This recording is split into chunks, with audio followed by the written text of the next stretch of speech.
Bonjour et bienvenue dans les suggestions cinéphiles de l'Odyssée. Aujourd'hui, suggestion cinéphile numéro 179, 179, ce n'est pas de l'œuf. Et en duo, une suggestion avec qui? Avec Dominique Young, personnalité qu'il n'est plus nécessaire de présenter. Bonjour cher Dominique. Bonjour Farouk. Et nous allons parler aujourd'hui d'un film qui s'appelle La Parade, qui a été produit en 2011, qui est sorti en 2012, un film qui est une coproduction entre la Serbie, la Croatie, le Monténégro, la Bosnie-Herzégovine et la Slovénie, c'est-à-dire pratiquement tous les pays de l'ex-Yougoslavie. Et le film a été réalisé par Srđan Dragojević, qui est un film récent, soutenu par ailleurs par Eurimage. Et je vais tout de suite donner la parole à Dominique. Cher Dominique, you have the floor, comme on dit en Italie, non en Angleterre. Voilà. Excellent anglais protocolaire, oui. Alors, c'est un film que j'ai bien apprécié. Je tourne le bouton du son. Voilà. Un film que j'ai beaucoup apprécié par la qualité du scénario, du propos général et puis de la distribution. Je trouve que les acteurs sont excellents. Alors, pour résumer, c'est la parade, c'est ce qu'on appellerait en bon français la Gay Pride, la première tentative de Gay Pride à Belgrade, donc la capitale de la Serbie, en 2010. Et voilà pour le contexte et le scénario. Alors on ne va pas le raconter ici en détail, mais c'est un ancien combattant milicien de la guerre de Serbie contre la Yougoslavie, contre la Bosnie et contre la Croatie, qui s'est recyclé dans le gardiennage musclé. Il a un club de judo et une petite société de vigiles. Et par les hasards de l'histoire, il est amené à faire en sorte que sa société de surveillance, de gardiennage, défende la première Gay Pride à Belgrade. Et comme les gens de son club de judo et ses collègues de la société de gardiennage ne veulent pas participer à ça parce qu'ils sont homophobes, il est obligé de se retourner vers ses anciens adversaires de la guerre qui va chercher à Sarajevo, au Kosovo et puis sur la côte d'Almat de la Croatie, et il forme une petite équipe qui devient les gardiens de la Gay Pride contre les nervis serbes qui veulent casser les gays, les lesbiennes et tous ceux qui sont dans cette Gay Pride. Donc voilà pour le contexte.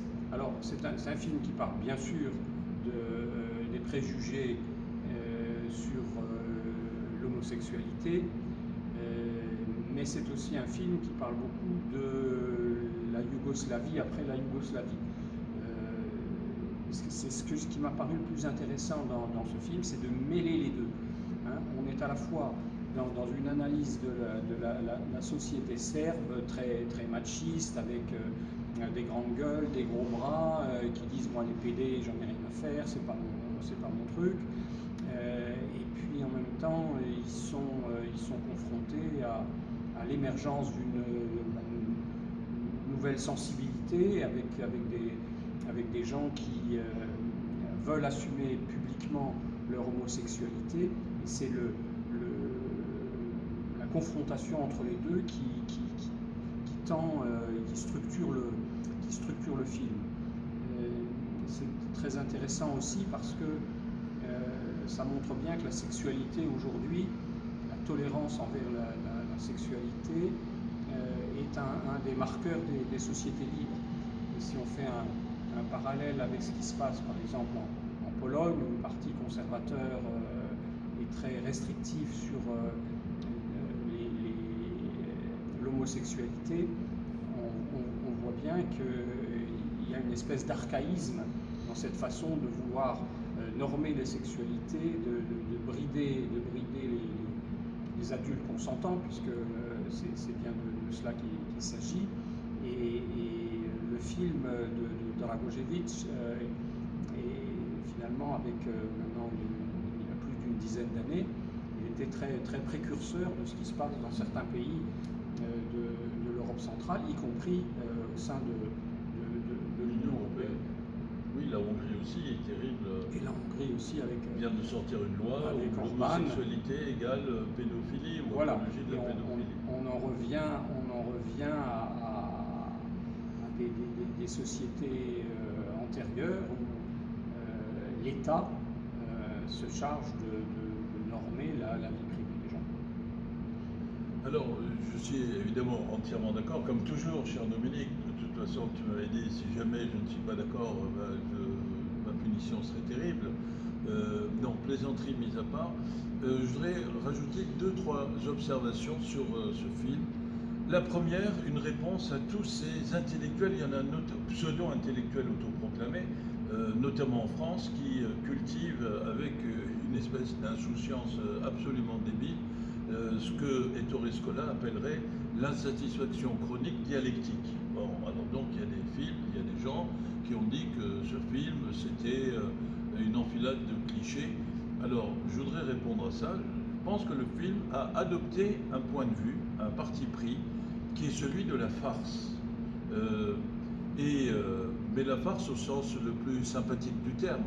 Il veut parler, ça signifie que le film veut parler de choses sérieuses sans se prendre au sérieux, d'une part, et en dénonçant les clichés manichéistes qui existent et qui constituent justement la preuve, comme tu l'as dit, ou le marqueur d'une constipation idéologique de la société.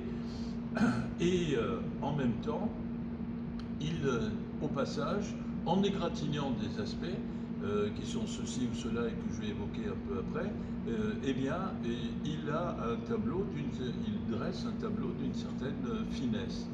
Je vais prendre un exemple. Tout ce milieu homophobe, présenté comme homophobe, qui considère que l'homosexualité est une maladie, ce qui était le cas dans un certain nombre de pays d'Europe centrale et orientale, et qui était le cas aussi ici, ici en France notamment. Si on est homosexuel, c'est qu'on est gravement malade et qu'il y a lieu d'être puni par la prison, mais aussi par un internement hospitalier. Et quand ce n'était pas dans des camps d'extermination ou de concentration, comme c'était le cas à l'époque du nazisme. Et on voit que ces gens homophobes, d'abord, ils ont beaucoup d'aspects communs avec la représentation qui se font des homosexuels, parce qu'en gros, la représentation de l'homosexuel dans la vision homophobe, c'est entre guillemets, la chochotte, qui a plein de bagouses, tarlouses, pour reprendre leur expression, efféminés. Et qu'est-ce qu'on voit? Eh bien, ces gros bras, anciens mercenaires de la guerre de Yougoslavie, eh bien, ils ont ce qu'on appelle des bagues, des chevalières. Ils ont des colliers ultra épais autour du cou, avec des croix. Ils adorent les chiens. C'est le cas c'est d'ailleurs ce qui va être le déclic. Il a un chien qui, le pauvre, a un nez tout écrasé, enfin style bulldog, mais qu'il aime, parce qu'ils sont droit le plus absolu. Comme son petit Fifi, n'est-ce pas, le petit toutou, le caniche à sa maman, quel que soit le sexe de la maman, du caniche. Donc ils sont finalement comme les autres, mais avec une version gros bras, musclé et empereur de la gonflette, si je puis dire. Et ça, c'est drôlement bien montré en disant que finalement, il n'y a pas une grande différence entre les caractéristiques de ces gros bras homophobes et les gens qu'ils prétendent présenter comme des malades, entre guillemets. Et ça, c'est très très très bien fait dans le film. En même temps, le film en profite, comme tu l'as dit, de point de vue politique, pour dénoncer. Alors évidemment, il y en a un personnage qui va mourir, mais c'est le martyr de la cause, en quelque sorte, et qui dit qu'il y a deux Serbies. Il y a une Serbie qui n'accepte pas que des gens différents vivent ensemble, et une Serbie qui, au contraire, doit permettre l'exercice démocratique de la société, c'est-à-dire que des gens qui ont des options différentes puissent vivre ensemble. Et ça, c'est très très bien noté. Alors évidemment, les bien-pensants, la pensée conformiste, eux, ils disent, ah ben non, si on présente les homosexuels comme comment ça s'appelle, des gens un peu issus de la cage aux folles, de Molinaro, un peu trop maniérés, un peu trop... Eh ben, c'est pas possible, c'est tout juste si dans cette vision-là, ils ne demandent pas à être érigés, si je puis dire, ils ne revendiquent pas la stature érective en quasi-modèle de comportement.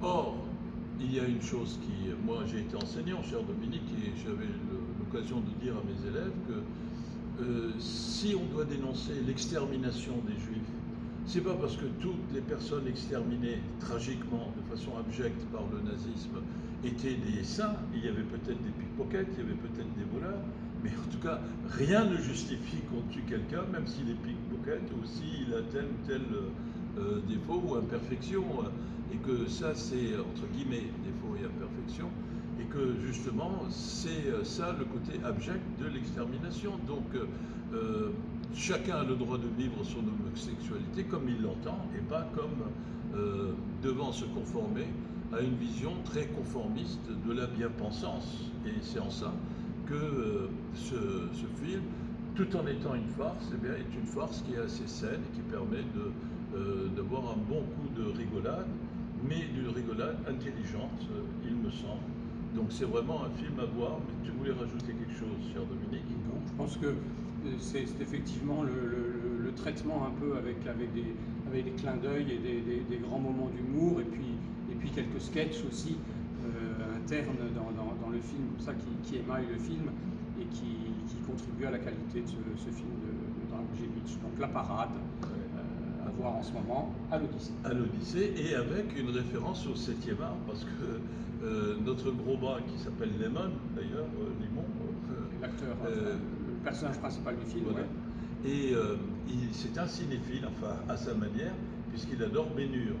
Et le film nous montre, au fond, et ce sont ceux qui le traitent de PD, n'est-ce pas, qui lui disent, mais attends, telle scène avec Charlton Heston qui voit Massala, n'est-ce pas, eh bien, montre clairement que c'est une amitié amoureuse qu'il y a entre deux hommes. Oui, c'est un des nombreux clins d'œil du voilà, film. quand il envoie une flèche ou une lance, bah, il y a toute une symbolique qui... Et puis à un moment donné, les gros bras mercenaires et ceux qu'ils vont défendre dans la future Gay Pride, eh bien, regardent ensemble cet extrait de Charlton Heston et dans une émotion convivialement partagée, comme les spectacles que vous pouvez venir voir à l'Odyssée. Donc c'est une farce, certes, qui parle de choses sérieuses, sans se prendre au sérieux, qui parle de choses sérieuses parce que la première Gay Pride avait été l'occasion de manifestations qui ont provoqué des morts. Et ça, le film le rappelle, et il montre que tout ça est lié aussi à une complaisance coupable vis-à-vis des tendances fascisantes. À plusieurs reprises, on voit le portrait dans le film de cette infâme brute criminelle en uniforme qui était Mladic et qui est le direct responsable du plus grand massacre depuis la fin de la Deuxième Guerre mondiale. En Bosnie, oui. En Bosnie, à Srebrenica. Voilà. Donc tu as aimé le film. C'est Oui. bien. Eh bien, j'espère que vous aimerez le film, à l'affiche, à l'Odyssée. Merci, prenez bien soin de vous et à très bientôt. Au revoir Dominique, ciao. Au revoir.